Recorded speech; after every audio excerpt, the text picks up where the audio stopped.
You're listening to the Lanterns Radio Network. We are the network dedicated to empowering the individual, illuminating the truth, defending American exceptionalism, and inspiring future generations. Stay connected and get involved at lanterns.buzz for great radio. Get commentary and news of the day. Lanterns.buzz. Hey, it's Ian Ballinger from the Freestater here on the Lanterns Radio Network. Now, most people listen to the show when it goes up every Friday at 7 p.m. Central Time on Spreaker, SoundCloud, YouTube, or even on your iPhone podcast app. But you can also listen to the show over at lanterns.buzz. That's lanterns.buzz, where the show plays on replay every weekday and weekend at 11 a.m. Central Time. Every day throughout the week, you can listen to the replay of the show on the lanterns.buzz radio stream. Aha! 11 a.m. Central Time and 3 a.m. in the morning. Just fantastic times. If you're driving out late, you can listen to the show. And if you're waking up in the morning, driving to work, going to lunch during work, whatever, show's available for you to listen to right there on replay. That's lanterns.buzz. And while you're over there, I encourage you to check out some of the other great shows that the Lanterns Radio Network has to offer. You've got Bells of Liberty, Todd Huff Radio, Battle for Freedom, Patriot Politics, Defenders of American Exceptionalism, The HoloNet, Fires of Liberty, Battlefield Live, The Conservative Syndicate, and many other special programs. You may have heard back during CPAC even, they did a huge live stream, continuous coverage of CPAC. Go to lanterns.buzz for great content. We're here to fix the machine. Lanterns.buzz. The world's gone mad.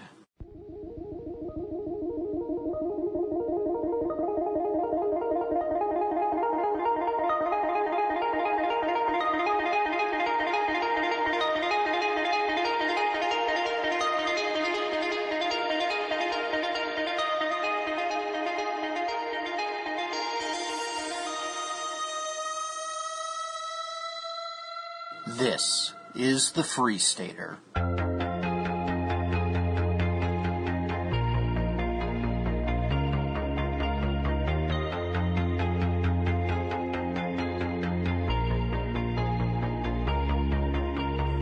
True conservatism, constitutionalism, may be in the minority now when it comes to the dialogue on political affiliation, but that doesn't mean we stop fighting.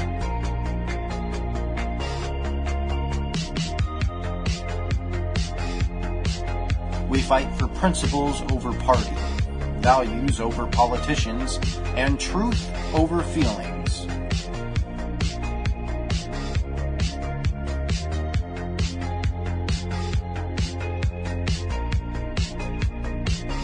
You've entered a state of freedom. This is the Freestater.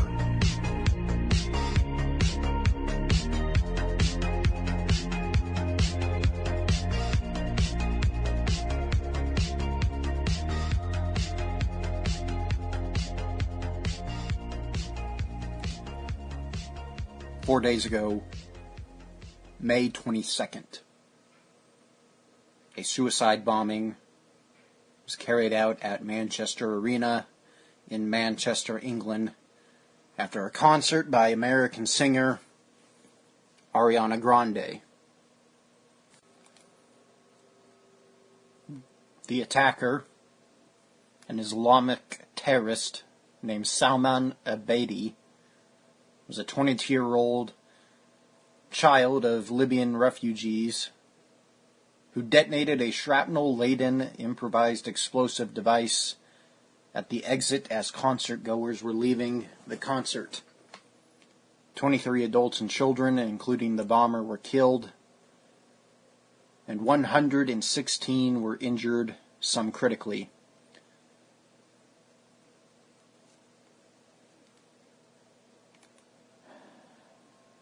Tragic day, and throughout the week, it's been on my mind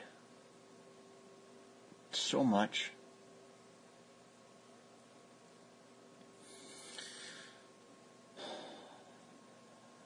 A neighbor told the New York Times that the family frequently flew a Libyan flag outside the window, while a school friend told the Daily Mail that Abedi had recently grown a beard and was, quote, acting strange. Abedi was also reported to have been praying loudly in Arabic in the street. They were a Libyan family, the neighbor was quoted saying. A couple months ago, he was chanting the first kalma, an Islamic prayer, really loudly in the street. He was chanting in Arabic. He was saying, quote, there is only one God, and the Prophet Muhammad is his messenger. They dressed very traditionally in Islamic clothes, and the mother used to wear a headscarf, another said. The Washington Post has reported that Abedi's brother has been taken into custody. Details of Abedi's background come amid reports that he was already known to security services, but authorities concluded that he did not mark an immediate threat. This article here is from Breitbart.com. Labour Party candidate Afzal Khan, who's campaigning to be the Member of Parliament for the area in which Abedi lived, he told reporters hours before the bombing, quote, I don't think immigration is a problem. It's transformed Manchester into a world-class city. Moving on in the article, Greater Manchester Police Chief Constable Hopkins, in his remarks after the bombing, seemed less concerned with the threat of a lack of assimilation in heavy Muslim communities and more concerned with a so far non-existent Islamophobic backlash. He told reporters, quote, we understand that feelings are very raw right now, and people are bound to be looking for answers. However, now, more than ever, it is vital that our diverse communities in Greater Manchester stand together and do not tolerate hate. End quote. That article was by Adam Shaw with Breitbart.com and was published a day after the attack. I'm so sick of this. Oh, you're Islamophobic. I'm so sick of that BS. Yeah, you know what? Maybe I am. Is it irrational to fear a religion that demands that you be killed if you are not of that ideology? Is that irrational? Well, the left seems to think so. The Muslim mayor of London said in September 2016, this is from the Daily Wire, he actually had the audacity to say that citizens in large cities should just get used to terrorism. He said, terror attacks are, quote, part of life and part and parcel of life in a big city. Is it rational to accept that? Is it rational to accept terrorism? He's been hailed as a, quote, progressive Muslim that would inevitably challenge progressive left Islamists. That pulled from the Daily Wire article. And during the mayoral election in London, at the time, Khan had to apologize. Khan, the mayor's name, he had to apologize after a video surfaced of him showing him calling moderate Muslims Uncle Toms.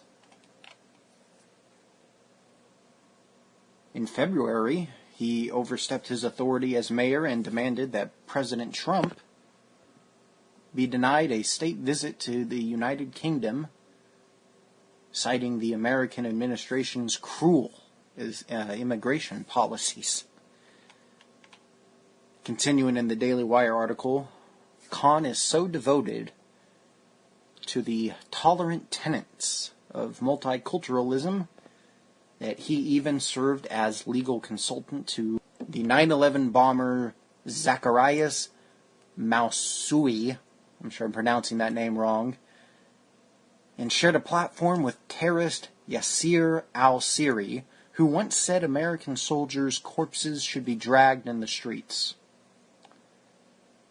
But Khan isn't the only one who shares a nearly cultish belief in multiculturalism, and fortunately, Europe is littered with bureaucrats and politicians who think exactly like Khan. If all stays the same and the European left has its way, then Europe, and perhaps even the West, as we know it, is dead. Multiculturalism, forced multiculturalism, is incredibly dangerous. I say forced, I emphasize forced, because not all cultures are equal.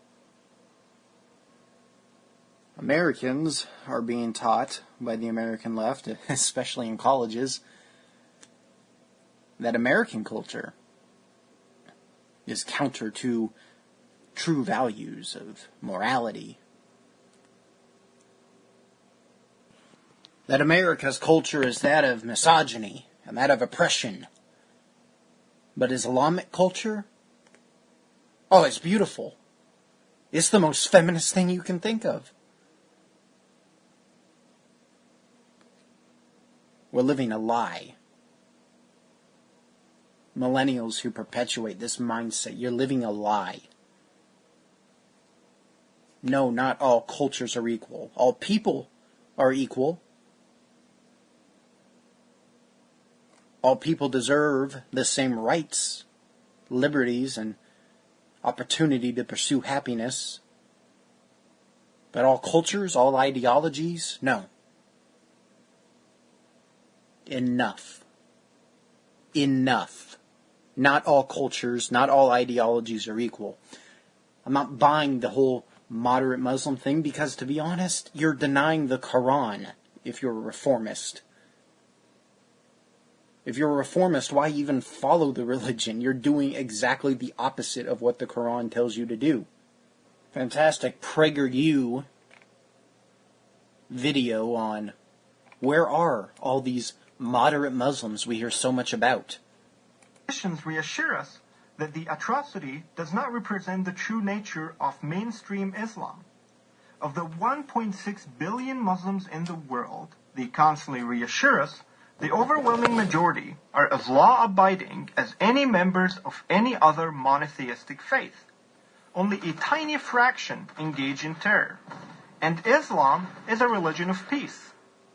Furthermore, we are told the great majority of Muslims hold moderate views. But what does that mean? How moderate are moderate Muslims? Given the threat of radical Islam, it would seem to be a fair question. Let me start to answer it by telling you something of my own story. I was raised in a middle-class Muslim home in Cairo, Egypt. Growing up, I was told, among many other things, the following: that every day that passes on the Islamic nation without a caliphate is a sin. That the failures and miseries of the Muslim world started the moment we Muslims gave up conquests and wars against the infidels. That our prosperity depended on conquering new lands and converting new believers. That anyone who leaves the faith must die. And I also remember how my teachers and my mosque imams reacted to the news of 9/11 when it happened. Joy. My experience was typical, and there is data to prove it. According to the Pew Research Center, 88% of Muslims in Egypt, 62% in Pakistan, 86% in Jordan, and 51% in Nigeria believe that any Muslim who chooses to leave Islam should be put to death. That's already a radical thought process. So even if they don't believe in the other quote-unquote radical tenets of Islam, that's enough. But let's continue. Similar, if not identical numbers, are in favor of stoning people who commit adultery, severely punishing those who criticize Muhammad or Islam, and chopping off hands for theft. All of these practices are a part of the penal code of Islamic law, which is known as Sharia. And 84% of Muslims in South Asia, 77% in Southeast Asia, 74% in the Middle East and North Africa, and 64% in Sub-Saharan Africa support Sharia as the law of the land. Less drastic, yet significant percentages are to be found even among Muslim communities in the West. So too, most of the world's Muslims believe that any acts of violence against Israel, including suicide bombers in buses and restaurants, are justified. Now, does any of this sound moderate to you? Yet, if anyone raises these inconvenient truths here in the West, he is sure to be called an Islamophobe, a hater of Islam. Again, my own story is instructive. In February of 2015, I was yelled at, cursed at, and successfully prevented from speaking at Swarthmore College by students and others who did not agree to what I was saying. Some of them were Muslim women who fit the image of the unveiled, perfect, English-speaking, moderate Muslim young woman. And we'll get to that. We'll get to that in the next video you're about to see here. And that's something that you see a lot at these university lectures, especially you'll see it in the next video we have with a David Horowitz lecture, where a Muslim woman who portrays this image that in this video by Hussein Abubakar, it's just spot on. He's spot on. Other seeming moderates tried and failed to do the same during my speech at Temple University the next day. Some of them, sadly, were students of journalism. See, that's that's another thing you'll notice in the modern-day American university is that so many student journalists they're not journalists. Journalism is dead. If the upcoming millennial journalists are any indication of what the future of journalism is going to look like, it's a shame. It's shameful. And it is disgusting. Some of them, sadly, were students of journalism. It is not Islamophobic to note the tragic fact that at this time in history, the Muslim world is dominated by bad ideas and bad beliefs. That is why millions of so-called moderate Muslims do not rise up to denounce Islamic terror. Because the word moderate, as we understand it, does not really apply. If moderation means you tolerate freedom of speech, freedom of religion, freedom of the press, women's rights, and gay rights, moderate Muslims are a distinct minority.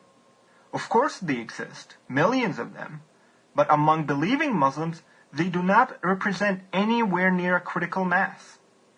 The values of the West and the values of Islam, as practiced in the Muslim worlds of the Middle East, North Africa, and South Asia, and more in Europe, are not compatible.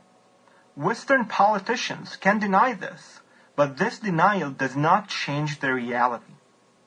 It is these bad ideas and beliefs that provides the soil in which radical Islam grows.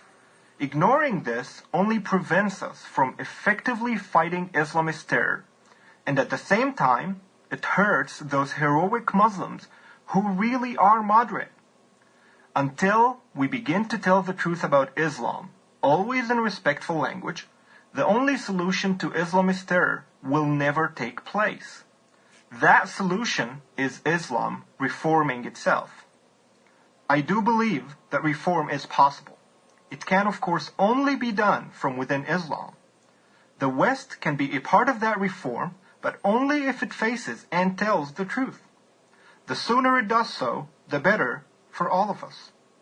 I am Hussein Abubakar for Prager University. And it could be reformed, and you have so many Islamic reformists in America today. Some of them even on conservative outlets. Zuhdi Jasser, for example, hosts a podcast on The Blaze.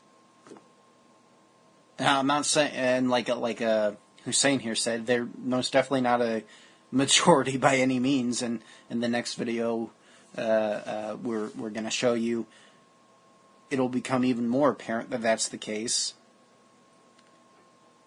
And if you reform a religion, if you reform an ideology, a set of beliefs, it's not really that ideology or set of beliefs anymore. If you reform Islam into a true religion of peace, and you change its ideas and its tenets to fit that, is it really even Islam anymore? Could it not be that Islam is just a terrible ideology, and it is the problem? We'll be right back. You're listening to the Lanterns Radio Network. We are the network dedicated to empowering the individual, illuminating the truth, defending American exceptionalism, and inspiring future generations. Stay connected and get involved at lanterns.buzz for great radio. Get commentary and news of the day. Lanterns.buzz. Hey, it's Ian Ballinger from the Freestater here on the Lanterns Radio Network. Now, most people listen to the show when it goes up every Friday at 7 p.m. Central Time on Spreaker, SoundCloud, YouTube, or even on your iPhone podcast app. But you can also listen to the show over at lanterns.buzz. That's lanterns.buzz, where the show plays on replay every weekday and weekend at 11 a.m. Central Time. Every day throughout the week, you can listen to the replay of the show on the lanterns.buzz radio stream. Aha! 11 a.m. Central Time and 3 a.m. in the morning. Just fantastic times. If you're driving out late, you can listen to the show. And if you're waking up in the morning, driving to work, going to lunch during work, whatever, show's available for you to listen to right there on replay. That's lanterns.buzz. And while you're over there, I encourage you to check out some of the other great shows that the Lanterns Radio Network has to offer. You've got Bells of Liberty, Todd Huff Radio, Battle for Freedom, Patriot Politics, Defenders of American Exceptionalism, The HoloNet, Fires of Liberty, Battlefield Live, The Conservative Syndicate, and many other special programs. You may have heard back during CPAC even, they did a huge live stream, continuous coverage of CPAC. Go to lanterns.buzz for great content. We're here to fix the machine. Lanterns.buzz.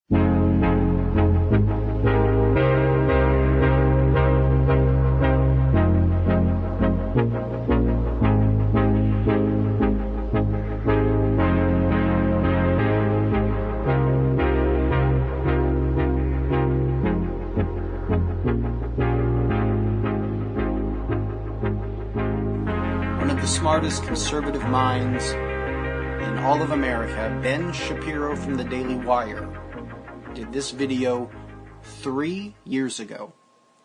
Could it not be more spot on? Here we go. Hey, I'm Ben Shapiro with Reality Check. A couple of weeks ago, HBO's Bill Maher got into it with the Islamic expert and horrifyingly mediocre actor who should never, ever, ever, ever, ever play Batman, Ben Affleck, over whether Islam was indeed a violent religion. And he's right. As much as I don't want to admit it, Ben Affleck is a terrible Batman. Exchange. And you painting the whole group religion with that. No, let's get down to who has the right answer here. 1 billion people, you say. All these billion people don't hold any of these... 5 or something. Don't hold these pernicious beliefs? No, I wouldn't... Well, they don't. Of course, he's not alone in taking the PC position that Muslims the world over are tolerant and liberal. He's joined by our president, Barack Obama. Islam teaches peace. Muslims the world over aspire to live with dignity and a sense of justice. Their own justice, though, that's the thing. But let's continue. Wow, it's just like John Lennon's Imagine. Now, the question isn't whether Islam itself is violent. It's what its adherents believe, because that's what they act upon. There's plenty of violent material in the Old and New Testaments. Hey, I'm an Orthodox Jew. I read the Old Testament a lot. But believers in those particular texts are not currently ramming airliners into towers or beheading journalists or mutilating female genitalia. So... let's examine the question. And I want to quote Stephen Crowder for a minute. The violence you see in the Bible is descriptive, why the violence you see in the Quran is prescriptive. Well, two different kinds of violence. Is radicalism in the Muslim world a tiny minority phenomenon? So to answer that question, we need to define our terms. We're really not talking about people who are active terrorists. Radical beliefs are a lot broader than terrorists, and anybody who argues otherwise is being naive or foolish or disingenuous. But terrorists draw their moral, financial, and religious support from those who are not terrorists themselves. So, who are the radicals? Ben Affleck actually was right on this. There are approximately 1.6 billion Muslims on the planet, and they're from 49 different countries in terms of where they have a majority. All the population stats, by the way, are from Pew Research as of 2011. Indonesia is the world's most populous Muslim country. It's got almost 205 million Muslims living there. According to one 2009 poll, it showed almost 50% of Indonesians actually support strict Sharia law, not just in Indonesia, but in a lot of countries, and 70% blamed the United States, Israel, or somebody else for 9/11. So, you make that calculation, it's about 143 million people who are radicalized. You scared yet? We're just getting started. Okay, Egypt, 80 million Muslims. According to that same 2009 poll, it showed that 65% want strict Sharia law in every Islamic country, and almost 70% said that they had positive or mixed feelings about bin Laden. So that's 55.2 million more radicals. Pakistan has almost 179 million Muslims. 76%, just over three-quarters, want strict Sharia law in all Islamic countries. That is another 135.4 million radicals. Bangladesh, not a country you tend to think of as Muslim, but there are 149 million Muslims living there. As of 2013, just over a quarter said suicide bombings or targeting of civilians was sometimes justified. Another 82% want Sharia to be the official law of the country, and two-thirds said honor killings of women can sometimes be justified. Honor killings, two-thirds. It's 121.9 million radicals. Nigeria, 75.7 million Muslims live there. 71% favor Sharia law. That's 53.7 million people. Iran, 74.8 million Muslims. 83% favor implementation of Sharia law as of last year, so that's 62.1 million more radicals. Turkey has 74.7 million Muslims. And 32%, this is a moderate Muslim country, probably the most moderate Muslim country, 32% said honor killings of women could actually be justified sometimes. So that's 23.9 million radical Muslims in our moderate ally Turkey. Morocco, 32.4 million Muslims live there. Just over three-quarters support Sharia law. That's 24.6 million radical Muslims in Morocco. Iraq, 31.1 million Muslims live there. 78% say honor killings of women can sometimes be justified. That amounts to 24.3 million Muslim radicals. Afghanistan, 24 million people. A huge majority, 76%, support at least occasionally, or just once in a while, honor killings of women. 99% actually want Sharia to be the law of the land. So it's like a Cuban election over there. 24 million radical Muslims over in Afghanistan. Jordan, smaller Muslim country, 6.4 million Muslims. Right now, Hamas is enjoying like a 60% approval rating. So 3.8 million radical Muslims in Jordan, which is, again, a moderate country. Palestinian areas, right? We're sending literally hundreds of millions of dollars to the Palestinian areas. We are, the American taxpayers. 4.3 million Muslims live in the Palestinian areas. 78% of those had positive or mixed feelings about bin Laden. 89% support terror attacks on our ally, Israel. 89% support Sharia law. We should give them a state, folks. That's 3.83 million radical Muslims. How about in the West? Okay, let's take it to France. France, 4.7 million Muslims live there. A 2007 poll showed 35% of French Muslims said suicide bombings could sometimes be justified. See, and that's the concerning. That's where it starts getting really concerning for any sane person living here in any Western nation. That's a Western poll. That's France. It's 1.6 million radical Muslims living in France. Great Britain, 2.8 million Muslims living there. 78% wanted cartoonists of Muhammad legally prosecuted. So we're talking about 2.2 million radical Muslims in Great Britain. How about here in the United States? Well, we have a very moderate Muslim population. We do. 2.6 million Muslims live here, according to Pew Research. 13% said violence against civilians can be justified. 19% said they were either favorable toward Al-Qaeda or just didn't know. Because who knows, really? That's almost 500,000 radical Muslims here in the United States. Here is the total of the countries that we've gone through just now. 680,030,000. 680,030,000 radical Muslims. And that's out of a total population in those countries of 942.4 million Muslims total. And it seems fair to assume that similar proportions of people in countries like, say, like Algeria, Syria, Sudan, Saudi Arabia, Yemen, Tunisia, Somalia, and Libya are also radicalized. And if they are, then, well, we're above 800 million Muslims who are radicalized. More than half the Muslims on earth. That's not a minority. That's now a majority. And that's still not even surveying hundreds of millions of Muslims in other countries. In other words, the myth of the tiny radical Muslim minority is just that. It's a myth. And, unfortunately, it's a myth that's going to get a lot of civilized people killed. And if you don't think, to continue on to what he said, if you don't think that the radical Muslim, you'll never even come across one. They're so rare, even here in the United States. It happened just a few years ago at UCSD. A student went up during a David Horowitz speech at UC San Diego, and he was confronted by a Muslim student from the crowd during a Q&A. This tonight, and Yes. good evening. Just wanted to say thank you for coming to campus tonight and presenting your point of view. It's always valuable to have two sets of views going on at the same time. Very useful. My name is Jumana Imad Musa Ahmed al-Bahri. It's a mouthful. And I'm a student here at UCSD. I was reading your literature. I found that much more interesting than the talk. And I found some interesting things about the MSA, which is an organization that's very active on campus, and it is hosting our annual Hitler Youth Week. You should come out to those events. If you could clarify the connection between the MSA and jihad terrorist networks, because last I checked, we had to do our own fundraising, and we never get help from anyone. So if you could clarify the connection between UCSD's MSA, or if you don't have such information, if you could connect other MSAs on UC's, because the connection wasn't too clear in the pamphlet. Just if you could clarify. Okay. Will you condemn Hamas here and now? I'm sorry, what? Will you condemn Hamas? Would I condemn Hamas? As a terrorist genocidal organization? Are you asking me to put myself on a cross? So you won't. I actually have had this experience many times. You didn't read the pamphlet because the pamphlet is chapter and verse. The main connection is that the MSA is part of the Muslim Brotherhood Network as revealed in the documents. I don't think you understood what I meant by that. I meant if I say something, I'm sure that I will be arrested. I think we all understood what you meant by that, ma'am. For reasons of Homeland Security. So if you could please just answer my question. If you condemn Hamas, Homeland Security will arrest you. If I support Hamas, because your question forces and there it is. There it is. Me to condemn Hamas. If I support Hamas, I look really bad. If you don't condemn Hamas, obviously you support it. Case closed.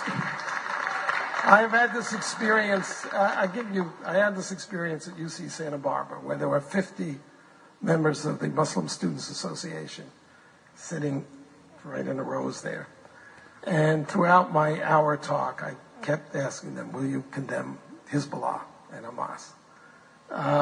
And none of them would. And then when the question period came, the president of the Muslim Students Association was the first person to ask questions. And I said, before you start, will you condemn Hezbollah? And he said, well, that question is too complicated for a yes-no answer. So I said, okay, I'll put it to you this way. I'm a Jew. The head of Hezbollah has said that he hopes that we will gather in Israel so he doesn't have to hunt us down globally. For it or against it? For it. Thank you. Thank you for coming and showing everybody what's here. And you're wearing a terrorist neckerchief. If you understood... you didn't hear the lady. Could you please answer my question? You don't get to make a speech. Yes, sir. It's just astounding to me every time I watch it. It's astounding to me every time I watch it. David Horowitz, he's a Jewish man, if I'm not mistaken, puts that scenario into play where an Islamist wants him and the Jewish people to die. And a Muslim student in America has the gall to stand before a microphone and look him in the face and say that she is for the destruction of the Jewish people. If that doesn't put a chill down your spine, I don't care if you're not, I don't care if you're Jewish, I don't care if you're not Jewish, I don't care. It should bother you to your core that this ideology is defended in the American university. If you even dare to question Islam in university, you're labeled a bigot. If you even dare to question the Quran, you're a bigot. You hate Arabs, even though Islam isn't a race, it's an ideology. And even if this gets me labeled as a bigot, I don't care. It's an evil ideology that is incompatible with Western values. It is incompatible with American values. And unless reform happens, it's not something that I want anything to do with. No, it is not time for unity, as so many are saying it is time for. It is time for an alliance against terrible, evil ideologies. That, from Steven Crowder. Here's his video on that right now. I know this is kind of turned into an aggregation show today, but all of these, I'm not even going to say conservative-minded voices, all of these sane voices speaking out against Islamists, speaking out against the Quran, and recognizing that, hey, you know, there's a common denominator in all of these attacks. Nice, Paris again, Manchester, San Bernardino, the Orlando shooting. There's a common denominator in all these attacks. It's Islam. Oh, but you're a bigot. You're a bigot if you bring that up. Oh, no. The politically correct. I'm so sick of this political correct. The politically correct culture in America. I'm so sick of terrible ideologies being defended for the sake of multiculturalism. Defend your own culture. Defend your own values.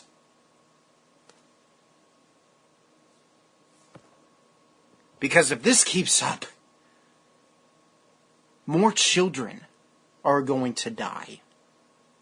On Twitter and on Facebook, the night of the attack, people were more concerned about Islamophobia than they were about the children who were covered in blood and separated from friends and family members, and the children who died, and the hundreds of people who were hurt. No, we're more concerned about the image of multiculturalism. If that's leftism, leftism makes me sick. To be honest, it already did. It already did kind of make me sick to my stomach, the thought process of socialism. Oh, all the people that say socialism, well, you know, in theory it's a great idea, but in practice it's not really practical. No, in theory it's a terrible idea, and in practice it's evil. There's nothing moral about taking somebody's property away, even if you vote for it. But that's what socialism is, and that's what all the millennials love. Well, but millennials also love their LGBT rights, but Islam is completely counter to that. In fact, you don't see the feminists and the left-minded LGBTQ students at colleges demanding that countries overseas stop throwing homosexuals off of roofs, stop stoning their women, stop genital mutilation. No, it's the evil white man. It's America that has to be stopped. While they make excuses for Islam. no more. Here's the Steven Crowder video, Louder with Crowder. He makes a great point here. Okay, so it's about 6:30 a.m. at the time of this recording. Obviously just heart-wrenching, waking up to the Manchester terrorist bombing, and now I don't know exactly what's happening in the Philippines. It's just unfolding. Just a pit in my stomach. And, I know that outrage is easy, and you see it a lot on both sides, but particularly on the right with just the finger-wagging and sort of false patriotism. And we're still going to write comedy tonight. We're still going to do what we can to try and create a show, but I think that whether it's journalism or outrage or even comedy, it serves no purpose if there isn't some kind of a seeking for truth. And I don't mean your truth. I don't mean finding a truth. I mean the truth. I hate doing this. I hate pausing the videos and all, but it's something that we've talked about on the show forever. College students, and this was exemplified. This, for example, in one of my college classes that I'm taking. I'm a college student. For those of you who are new to the show, so many of my fellow millennials always referenced, oh, well, it's their truth. There is no your truth and my truth. There is only the truth, and if we can't find the truth, we will find no common ground. No living your truth, there's the truth. And let's get down to some concretes. A lot of other people are trying to avoid talking specifics. So let's talk some specifics. Right now, I just read in the Daily Beast they arrested the man in association right now, a suspect with the Manchester terrorist attack. And they said, we need to fight the root, I think, the influence of these violence. It's difficult to fight the values, the influence, the influencers of the violence. Something along those lines, but refuse to say Islamic terrorism. We don't know that yet, necessarily. We do know that apparently in the Philippines it is Islamic terrorism. No, we don't now. This video was published. It was published earlier, so we'll go ahead and continue, though, because he makes fantastic points. Islamic terrorism. Listen, if you want to practice Islam in sort of the inconsequential guy in the sky, semi-secular sense, fine. But I think it's time to acknowledge that political Islam, as prescribed by Muhammad, the political practice of Islam is completely inconsequential with the West. Amen. What do I mean by that? Well, okay, let's nail down some concrete values. Let's exclude terrorism for a second. Do you believe in any Sharia courts whatsoever in Western culture? You're not welcome. Amen. Here. Do you believe that it's okay if you marry a 6-year-old? You're not welcome. You're not welcome. Do you believe that it's okay to beat your wife for any reason at all? You're not welcome. You're not welcome. Do you believe in any kind of punishment, not only death, any kind of a punishment for apostasy or people leaving the faith of Islam? You're not welcome. Do you believe in any kind of punishment for blasphemy? As you see with Zuckerberg and Facebook saying they're going to crack down on anti-Islamic blasphemous posts. Do you believe in any kind of punishment for blasphemy? You're not welcome. We're going to take a quick break. We'll be right back. If you want to watch the video in full, I encourage you to go to Louder with Crowder on YouTube or louderwithcrowder.com. You're listening to the Lanterns Radio Network.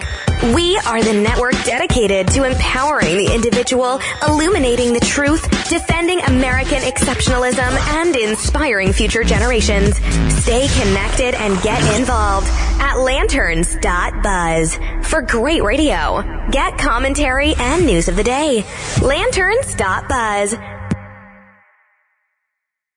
Hey, it's Ian Ballinger from the Freestater here on the Lanterns Radio Network. Now, most people listen to the show when it goes up every Friday at 7 p.m. Central Time on Spreaker, SoundCloud, YouTube, or even on your iPhone podcast app. But you can also listen to the show over at lanterns.buzz. That's lanterns.buzz, where the show plays on replay every weekday and weekend at 11 a.m. Central Time. Every day throughout the week, you can listen to the replay of the show on the lanterns.buzz radio stream. Aha! 11 a.m. Central Time and 3 a.m. in the morning.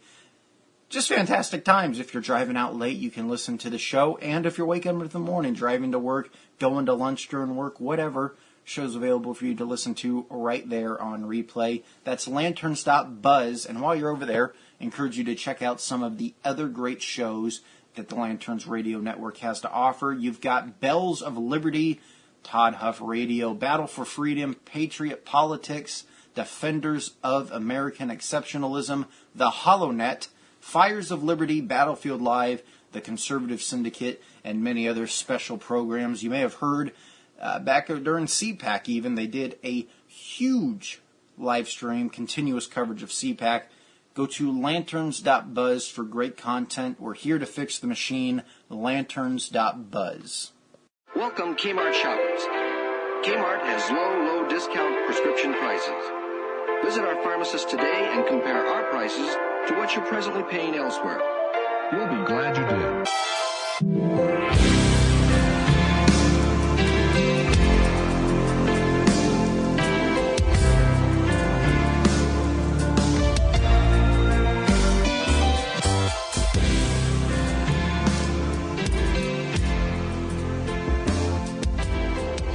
Welcome back to the show, The Freestater, here on the Lanterns Radio Network. I'm Ian Ballinger. Last we spoke, we were listening to Stephen Crowder's video blog on the Manchester attacks and how Islam is incompatible with Western values. Let's continue. These values, the political prescription of Islam, is by its own definition completely incompatible with Western culture because it seeks to eradicate Western culture. That's its purpose. And I would think this would be some common ground where progressives, leftists, and the right should be able to come together, because the left would completely get on board with eradicating these worldviews if attributed to Christians. If Christians were okay with beating their wives, if Christians were okay with jailing people who spoke out against Christ, of course they'd have a problem with it. So I think that we should have the exact same problem with political Islam. You know, I remember when I lived in Canada, 9/11 happened, and I remember being in comedy clubs and people saying, well, you know what, it doesn't happen in Canada, it doesn't happen in Europe, it doesn't happen in Denmark, it's because America has poked the bear. Well, now it's happening everywhere. And that's because appeasement is completely futile. Trying to appease a group of people whose worldview requires the eradication of those who appease them is so silly, I can't even wrap my mind around it.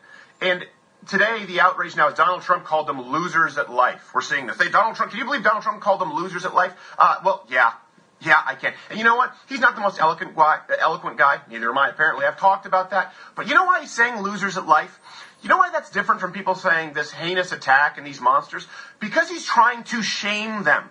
Because terrorists, because Islamic extremists can only be punished through shame. Shame is worse than death. That's why people have talked about bacon-tipped bullets or bacon grease, because they have a very physical worldview of heaven when they reach heaven's gates, and it would be shameful to be associated with the lowly pig. That's why everyone was so outraged at Abu Ghraib when, God forbid, American female soldiers stripped terrorists naked and had dogs barking at them while they laughed. Which, by the way, if I'm an American and I'm captured by ISIS, and what they do is have a woman laugh at me naked with a dog barking, I'll do a jig and thank the Lord above that I'm not being burned alive in a cage. So, could he find a better way to express himself, the president? Sure, I would like to see him do so, hopefully in the hours that follow.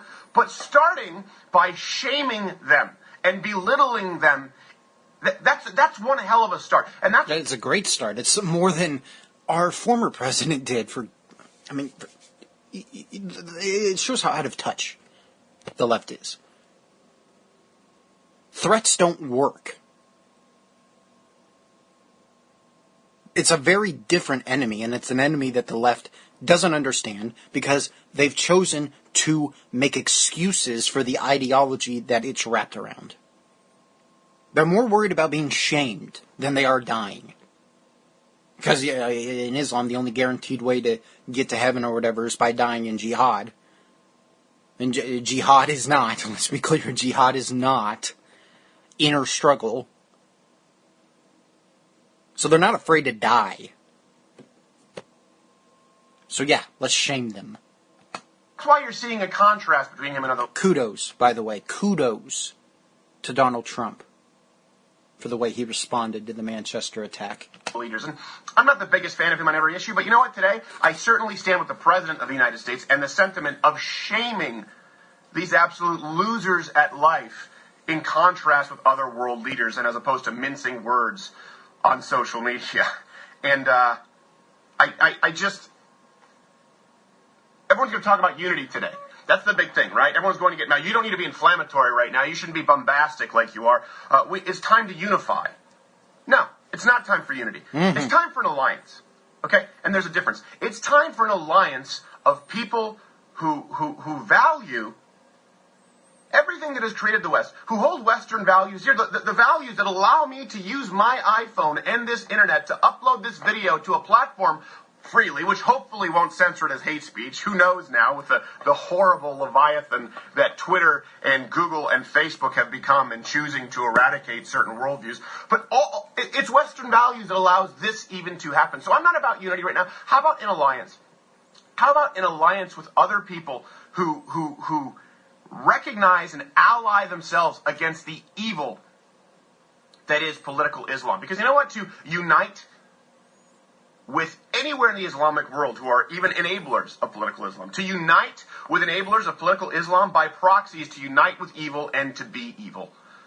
So at this point, when everyone's talking about words and outrage and let's be sensitive, no, let's not be sensitive in trying to not hurt people's feelings, but let's be ultra-sensitive. Let's be ultra-sensitive to the truth. Let's take our sensitivity in a different direction. Let's try and be as sensitive and as open-minded as humanly possible to the truth. And the truth right now, and the truth that is becoming clearer and clearer by the day, is that practiced political Islam, let me make that clear, the prescribed practicing of political Islam as outlined by Muhammad is completely incompatible with Western civilization, and it's time for us to ally against it, because it's the great evil of our time. You think I'm right? You think I'm wrong? Let me know below. All right. Got to go for the week. Freestater, I'm Ian Ballinger. I encourage you to go to conservativereview.com and support them with their new CRTV internet television channel. Fantastic shows on there like Mark Levin, Steven Crowder, and Michelle Malkin, among others. Also encourage you to go subscribe to theblaze.com/TV, and I encourage you to check out our own site, lanterns.buzz. Go check it out. A lot of great articles and other radio shows on there. Fantastic stuff. We got to support other like-minded conservative people. Got to do it. Got to do it, or we're going to be taken over by the mainstream media. Thanks for tuning in this week. Time to stop making excuses and time to start standing up for our values, our way of life, and our children. This is the Freestater. I'm Ian Ballinger. You're listening to the Lanterns Radio Network.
You're listening to the Lanterns Radio Network. We are the network dedicated to empowering the individual, illuminating the truth, defending American exceptionalism, and inspiring future generations. Stay connected and get involved at lanterns.buzz.